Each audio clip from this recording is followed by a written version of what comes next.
गलील की झील है, उसका पानी जो आता है वो ऊपर से आता है, जो जॉर्डन का रिवर है उधर से, लेबनान से और कुछ सीरिया से मिलके जो आते हैं, तो वो आके गलील की झील में गिर जाते हैं। मगर उसके आगे सेम जो रिवर है वो सप्लाई करता है वाटर को, वो एक डेड सी का नाम भी आपने सुना होगा, तो वो डेड सी में चला जाता है।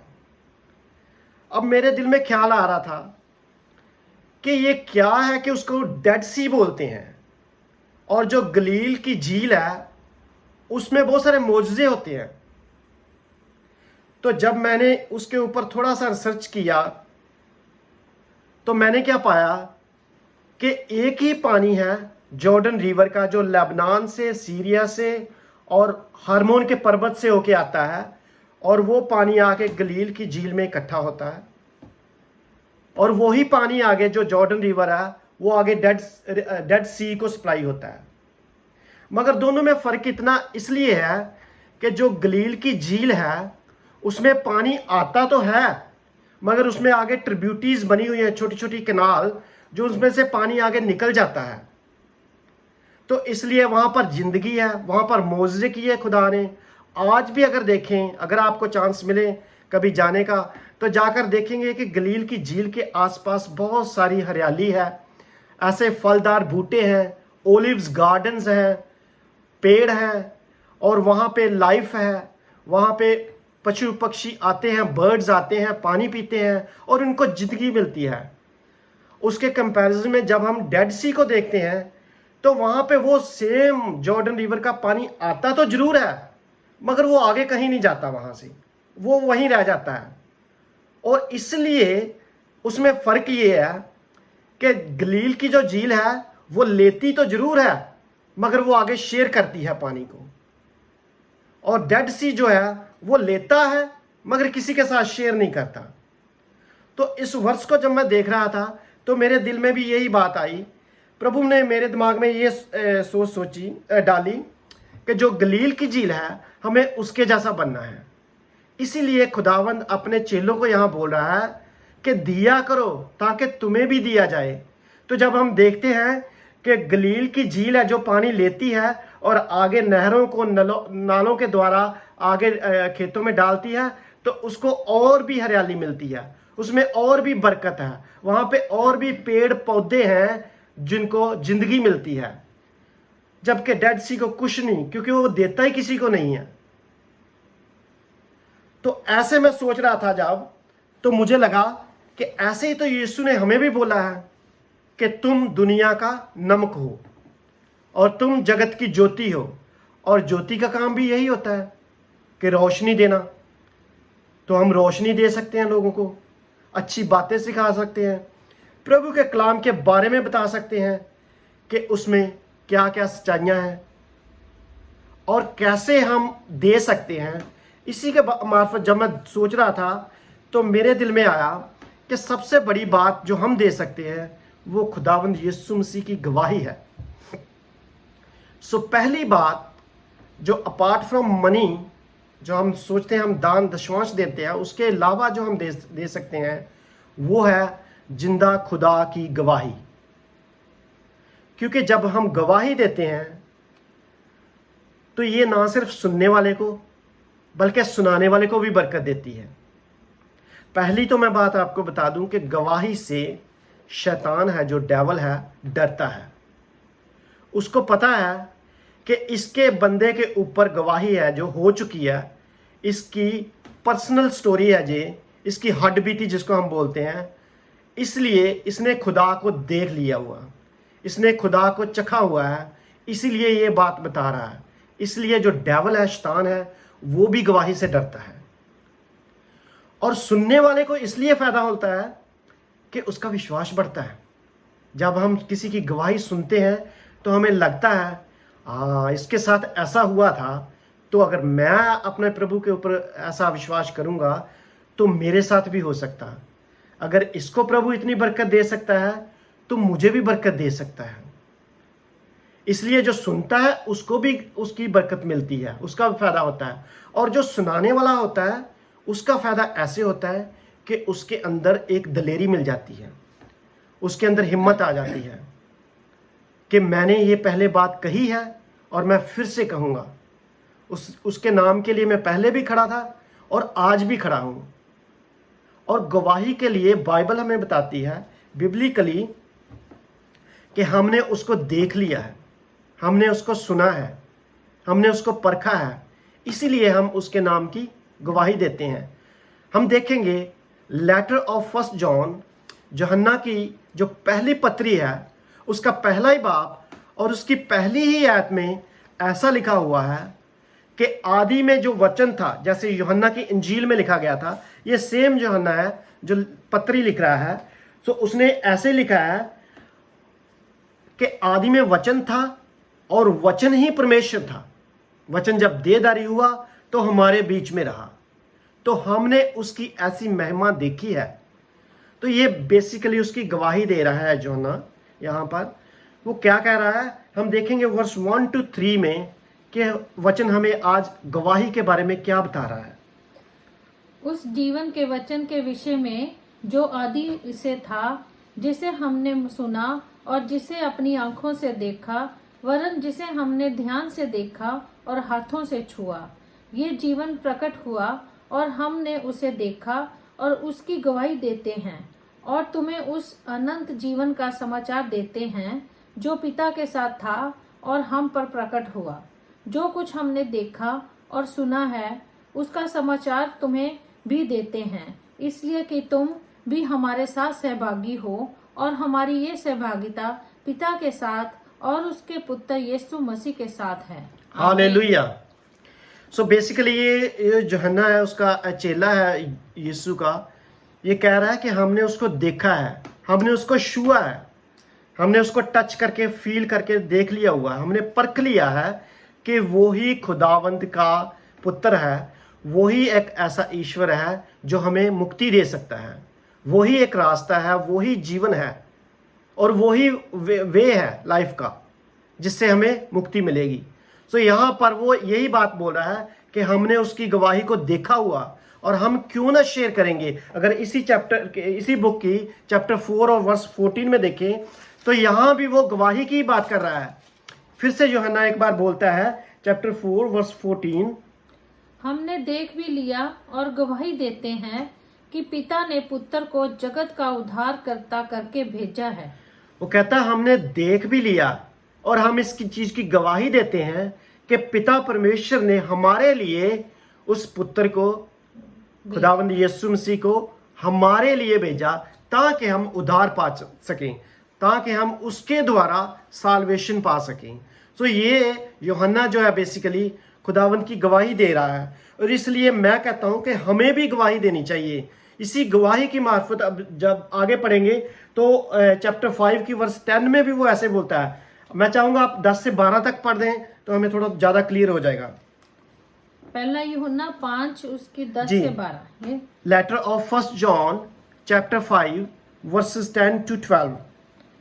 जो परमेश्वर के पुत्र पर विश्वास करता है, जो भी उसके ऊपर विश्वास करता है, अब एज ए बिलीवर हम सभी का विश्वास है जो यीशु मसीह के ऊपर है, वे अपने ही में गवाही रखता है। वो अपने आप में एक गवाही रखता है। जो हम हैं अपने आप में एक गवाही है कि हम यीशु मसीह के जो सिपाही हैं, जो हम उसने हमें अपने पुत्र और पुत्रियां बना लिया है। क्योंकि यूहन्ना की इंजील उसका चैप्टर 1 वर्स 12 में कहता है कि जितनों ने उसे एक्सेप्ट किया, जिसने भी उसे रिसीव किया, उसको ही उसने अपने पुत्र और पुत्रियां बना लिया है। और जब हम अब उसके पुत्र और पुत्रियां हैं तो हम गवाही देंगे कि हम उसी के हैं। जी। जिसने परमेश्वर पर विश्वास नहीं किया उसने उसे झूठा ठहराया। सो अगर कोई भी उसके ऊपर विश्वास नहीं करता तो इट मीन्स कि वो ये कहता है कि खुदावंद है नहीं है, वो उसको झूठा कहलाता है। क्योंकि उसने उस गवाही पर विश्वास नहीं किया जो परमेश्वर ने अपने पुत्र के विषय में दी है। सो उसने उस गवाही के ऊपर भी विश्वास नहीं किया जो परमेश्वर ने खुद अपने पुत्र के लिए दी है। इसलिए यूहन्ना हमें ये समझाने की कोशिश कर रहा है कि गवाही कितनी इंपॉर्टेंट है। कि वह गवाही ये है कि परमेश्वर ने हमें अनंत जीवन दिया है और ये जीवन उसके पुत्र में है। जिसके पास पुत्र है उसके पास जीवन उसके है, पास जिंदगी है जी। और जिसके पास परमेश्वर का पुत्र नहीं, उसके पास जीवन भी नहीं है। आमीन। यही है जी। अब यूहन्ना जो है हमें यही समझाने की कोशिश कर रहा है कि जिसके पास खुदावंद यीशु मसीह है उसके पास जिंदगी है, और जिसके पास वो नहीं है उसके पास फिर जिंदगी भी नहीं है। मैं आपको बताना चाह रहा हूं कि गवाही हमारी जिंदगी में कितनी इंपॉर्टेंट है। गवाहियां हर रोज हमारे पास होती हैं, हर वक्त हमारे पास गवाहियां बनती है। हमें खुदा ने कितना संभाल के रखा, कितनी अच्छी अच्छी चीजें दी हुई है, कितनी अच्छी अच्छी बरकतें दी हुई है। ये सब गवाहियां हैं, और गवाहियां इसलिए हमें एक दूसरे के साथ शेयर करनी चाहिए। जब भी हमें इकट्ठे होने का मौका मिले तो हमें गवाहियां जरूर देनी चाहिए, चाहे वो हमारे कुलीग्स हो, चाहे वो हमारे रिश्तेदार हो, हमारे भाई बहन हो। जहां भी हमें लगता है कि हमारी जिंदगी में खुदा ने एक और चमत्कार किया है तो हमें उसके लिए बोलना चाहिए। क्योंकि जैसे मैं आपको बता रहा था, गवाही सिर्फ सुनने वाले के लिए नहीं बरकत होती, जो सुनाता है उसके लिए भी बहुत बड़ी बरकत होती है। उसके अंदर एक ऐसी हिम्मत आ जाती, दलेरी आ जाती है कि जो पहले उसने नहीं किया होता वो भी करने लग जाता है। आपने देखना तो देखिए, बुक ऑफ रेवलेशन जो प्रकाशित वाक्य है उसके 12 चैप्टर में अगर देखें, 12 चैप्टर की 11 वर्ष में, तो उसमें क्लियरली लिखा हुआ है कि जो मेमने का खून था जी, वे मेमने के लहू के कारण और अपनी गवाही के वचन के कारण उस पर जयवंत हुए, और उन्होंने अपने प्राणों को प्रिय न जाना, यहाँ तक कि मृत्यु भी सह ली। हालेलुया। यहाँ भी वही यूहन्ना है जिसके द्वारा खुदावंद यीशु मसीह ने ये प्रकाश वाक्य लिखा हुआ है कि जब हमारे अंदर गवाही आ जाती है तो हमारे अंदर ऐसी दलेरी आ जाती है कि ये जो है, दो गवाहों की बात कर रहे हैं कि वो जिंदगी और मौत से भी नहीं डरे फिर। क्योंकि रोमियो की इंजील में बताता है हमें कि अब हम मरे या जिए, हम सिर्फ और सिर्फ यीशु के लिए हैं, क्योंकि उसने हमें जीवन दिया है। वही है जो हमें रास्ता दिखाता है और वही हमें गाइड करता है।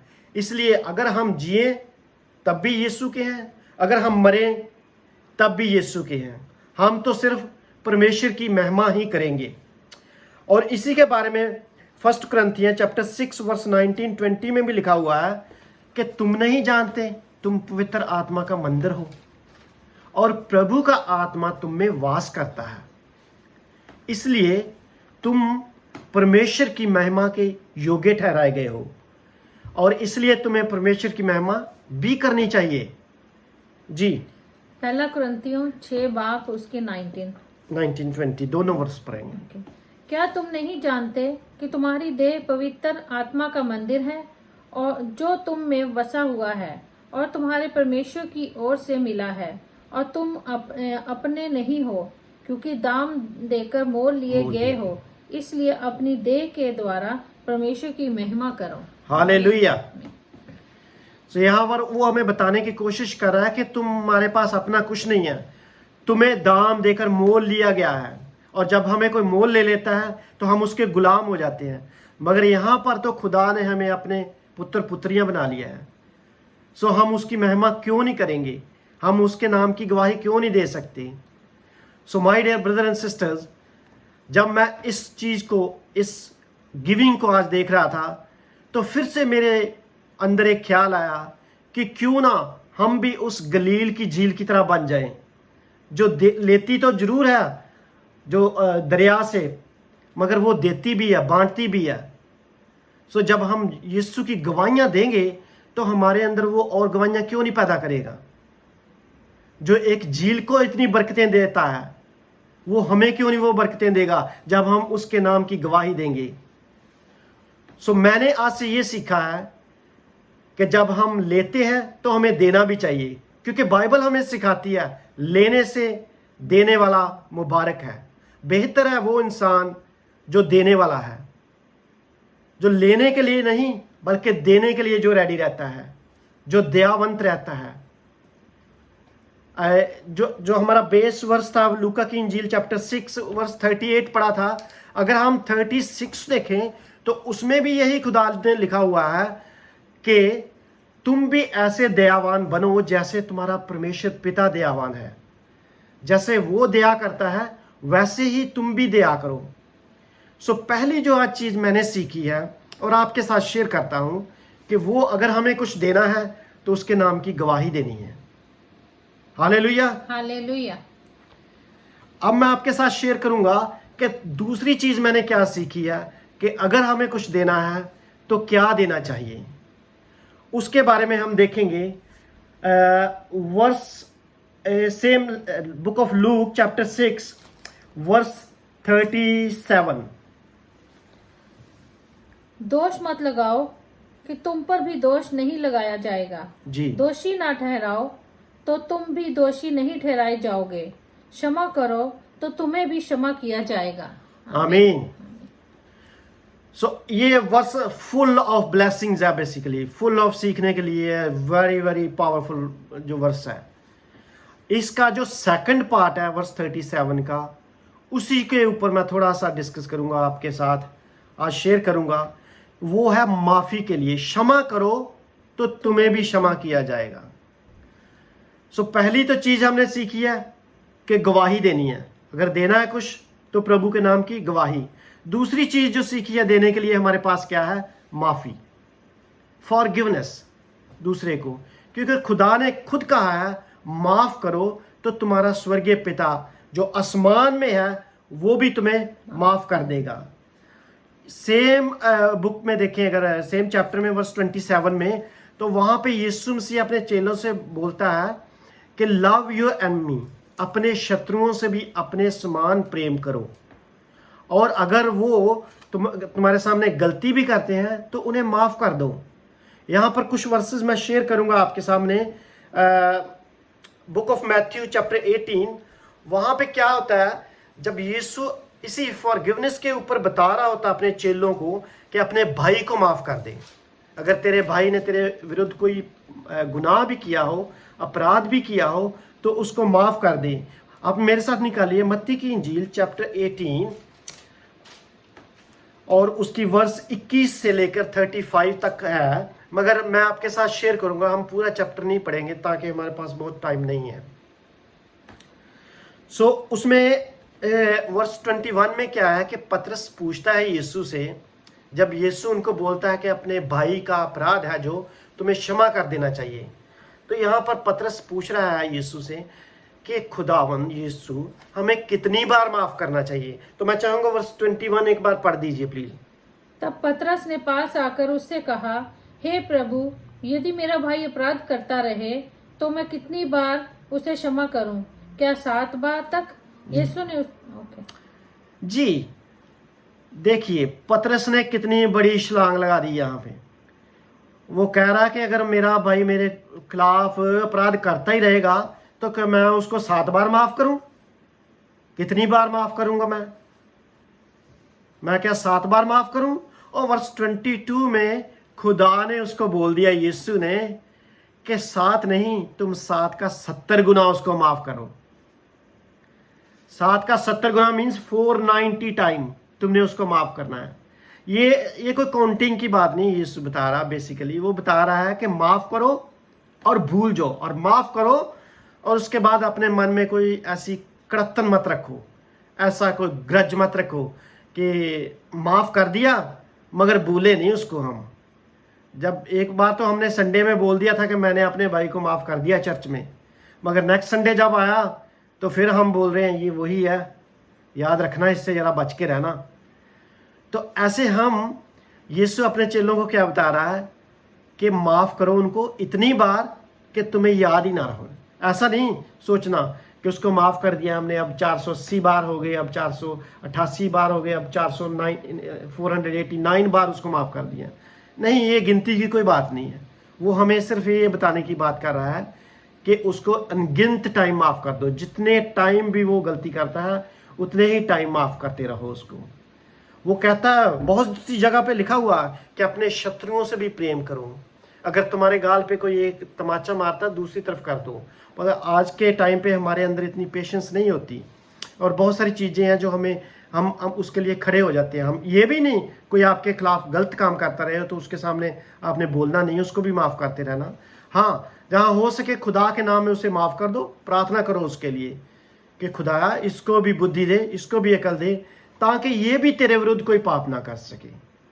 अपने इसी पॉइंट को प्रूव करने के लिए यीशु ने अब उन्हें एक कहानी सुनाई आगे, जो वर्स 23 से लेकर 35 तक चलती है। वहां पर बताया उन्होंने कि कैसे एक निर्दयी सेवक था, जो एक अनमर्सीफुल सर्वेंट था। उसने किसी बादशाह से कर्जा ले रखा था, बहुत सारा उसने लोन लिया हुआ था, उसके ऊपर डेप्ट था। तो एक दिन जब लोन लेने वाला था, कंपनी थी, जो बादशाह ने उसको बुलाया कि इसको बुला के लाओ ताकि मैं अपना कर्जा इससे वसूल कर सकूं। तो वो जब उसको लेके आते हैं राजा के नौकर, तो वो आके बोलता है राजा को कि मेरे पास तो देने के लिए कोई पैसा नहीं है, मैं इतने पैसे आपको कहाँ से दूंगा। बाइबल में लिखा हुआ उसने कितना कर्जा देना था, वर्स 23 में 24 में। जब वह लेखा लेने लगा तो एक जन उसके सामने आ गया जो 10,000 तोड़े का कर्जदार था। 10,000 तोड़े का कर्जदार था, इतना बड़ा उसने कर्ज देना था। यहाँ तोड़े मुझे लग रहा है वो हमारे टैलेंट को बताते हैं, जो हमें दिए गए, प्रभु ने गिफ्ट दिए हैं, उनके बारे में बता रहे हैं। सो इतना ज्यादा उसने कर्ज देना था। तो वो क्या करता है, अपने मालिक से अब माफी मांगता है कि मुझे माफ कर दो, मैं नहीं दे पाऊंगा। उसका मालिक कहता है अगर नहीं दे पाएगा मैं तुझे भी बंद कर दूंगा, तेरी वाइफ को भी बंद कर दूंगा, तेरी पूरी फैमिली को बंद कर दूंगा और कैद खाने में डाल दूंगा।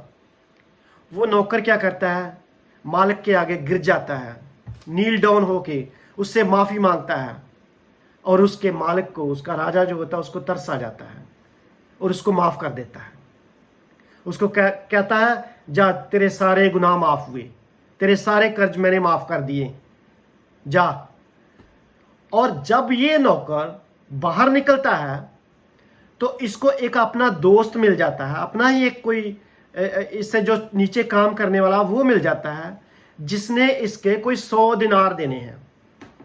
अब इसने देखिए 10,000 तोड़े देने थे जो इसके माफ हुए, अब इसने लेना है किसी से 100 दिनार, और उसको ये पकड़ लेता है। उसको क्या कहता है कि तूने मेरे 100 दिनार देने, अब वापस कर। वो भी आगे ऐसे कहता है कि मेरे पास तो भाई 100 दिनार भी नहीं है, मैं कहां से वापस करूंगा। वो बहुत भीख मांगता है, माफी मांगता है, मगर ये जो आदमी मानता नहीं है। ये उसको मारता है, पीटता है, और उसको कहता है कि मैं तुझे अब कैद खाने में डालूंगा, जो तू मेरे 100 दिनार वापस नहीं कर रहा। अब मैं तुझे कभी नहीं छोड़ूंगा क्योंकि तूने मेरे 100 दिनार वापस नहीं किए। देखिए एटीट्यूड, देखिए आदमी का, अपने गुनाह माफ करवा के आया, अपने कर्जे सारे माफ करवा के आया वहां से, और खुद जो 100 दिनार है वो नहीं किसी का माफ कर रहा। अब हुआ इसके साथ क्या है कि उन्हीं में से किसी एक आदमी ने जाके उस राजा को फिर से बता दिया कि राजा, जिसका तूने कर्जा माफ किया है वो किसी गरीब के 100 दिनार माफ नहीं कर रहा। अब राजा ने इसको फिर से बुला लिया। अब राजा ने जब इसको बुलाया तो फिर राजा ने इसकी क्लास लगा दी है। उसने बोला है कि मैंने तो तेरे कर्ज सारे माफ कर दिए थे, अब तुझे क्या प्रॉब्लम आ गई, तू माफ क्यों नहीं कर रहा। ये स्टोरी आप पूरी पढ़ सकते हैं, वर्स 35 तक है चलती। इसमें बहुत सारी चीजें लिखी हुई है। जैसे वर्स 28 में देखें, परंतु जब वह दास बाहर निकला तो उसके संगी दासों में उसको जो मिला, उसको 100 दिनार का कर्जदार था। उसने उसे पकड़कर उसका गला घोटा, कहता इन्हें गला घोट के मार देना, तू मेरे 100 दिनार नहीं दे रहा। इतना देखो वो बेरहम हो गया, अपना पूरा कर्ज माफ करवा के आया। तो तब राजा को गुस्सा आया, और राजा उसे क्या कहता है, तब उसके स्वामी ने उसको बुलाकर उससे कहा, हे दुष्ट दास। उसको बताया गया कि हे दुष्ट, दुष्ट मीन्स जो क्रूपी, अनमर्सीफुल है, जो क्रूअल होता है, कि मैंने तो तेरे ऊपर दया की थी, अब तू इसके ऊपर क्यों नहीं दया कर रहा। वो कहता है, हे दुष्ट दास, तूने जो मुझसे विनती की, तूने मुझसे मांगा था और मैंने तुझे दे दिया, मैंने तुझे वो माफी दे दी है, और मैंने तेरा पूरा कर्जा माफ कर दिया है। इसलिए जब मैंने तुझे दया की है, वैसे ही क्या तुझे तेरा हक नहीं बनता कि तू भी उस गरीब आदमी के ऊपर दया करता। और उसके स्वामी ने क्रोध में आकर दंड देने वालों के हाथ में सौंप दिया। तो क्योंकि उसने माफी, खुद तो माफी ले ली थी, मगर दूसरों की माफी देने के लायक नहीं था। वो डेड सी की तरह था। वो जो डेड सी आज भी वहां पड़ा हुआ है, किसी को जिंदगी नहीं दे सकता, वैसा था वो। उसने खुद अपने कर्जे सारे माफ करवा लिए, खुदा से विनतियां की, माफी मांगी, और उसके ऊपर प्रभु ने दया कर दी, उसके राजा ने दया की। जब उसके ऊपर दया हो गई तो उसका एटीट्यूड चेंज हो गया। तब उसके राजा को इतना गुस्सा आया कि वो कहता, अब मैं तुझे नहीं छोड़ूंगा, अब मैं तुझे बंदी गृह में डालूंगा। वो जो बंदी गृह है, वो जो प्रिजन है, वो जो कैद है, वो कैद क्या हो सकती है? बीमारियों की भी हो सकती है, वो गुनाहों की भी हो सकती है। वो कैद जो है वो ऐसी हो सकती है कि हमारे ऊपर लानतों की भी हो सकती है, अगर हम नहीं माफ करेंगे तो। क्योंकि उसने तो हमारे बड़े से बड़े गुनाह को माफ कर दिया है। उसने हमारे सब के सब गुनाह माफ कर दिए हैं। बाइबल हमें सिखाती है बुक ऑफ यशायाह में कि हमारे गुनाह चाहे कितने भी रंगीन कितने क्यों ना हो, कितने भी किरमची रंग के क्यों ना हो, फिर भी बर्फ की मानत धो देगा वो हमारे सब गुनाहों को बर्फ की मानत सफेद कर देता है। और क्या हम दूसरे के गुनाह नहीं माफ कर सकते? हम उस गलील की झील की तरह नहीं बन सकते, जो वो दरिया जर्दन का पानी लेती तो है मगर आगे भी बांट देती है? उसकी तरह हम रहम दिल नहीं हो सकते, उसकी तरह देने वाले नहीं हो सकते।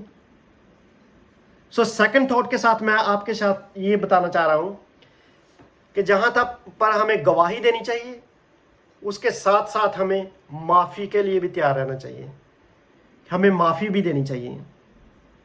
और बहुत सारी चीजें हैं बाइबल में जो हमें बताती है कि हमें क्या शेयर करना चाहिए। मैं सोचता हूं हम फिर किसी दिन टाइम निकाल के कुछ और चीजें शेयर करेंगे, जिससे पता चलेगा कि हम क्या क्या खुदा को दे सकते हैं, क्या क्या खुदा के बंदों को दे सकते हैं, क्या क्या उनके साथ शेयर कर सकते हैं। उसके साथ साथ आपने बहुत बार अपने पास्टरों से वो मैसेज सुना होगा, जो दान दिया करो तो तुम्हें भी दिया जाएगा। सो वो भी हमारे लिए एक लेसन है, वो भी देना है।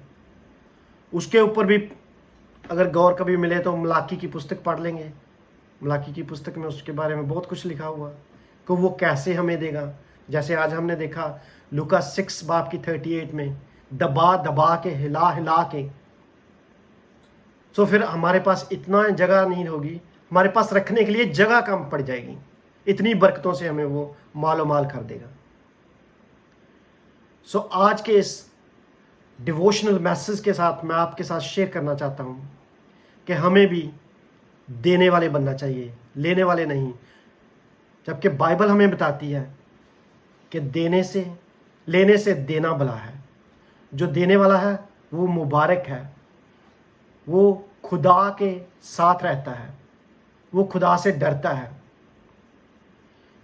सो आइए हम भी एक बार फिर से यहाँ से सीखें कि हम कैसे देने वाले बन सकते हैं। अपने आप को वैल्यूएट करें, अपनी लाइफ में देखें कि अगर हमारे साथ किसी ने दुर्व्यवहार किया है, हमारे साथ किसी ने गुस्सा किया है, हमारे साथ किसी ने कोई ऐसा काम किया है, तो क्या हमने उसको माफ़ कर दिया है?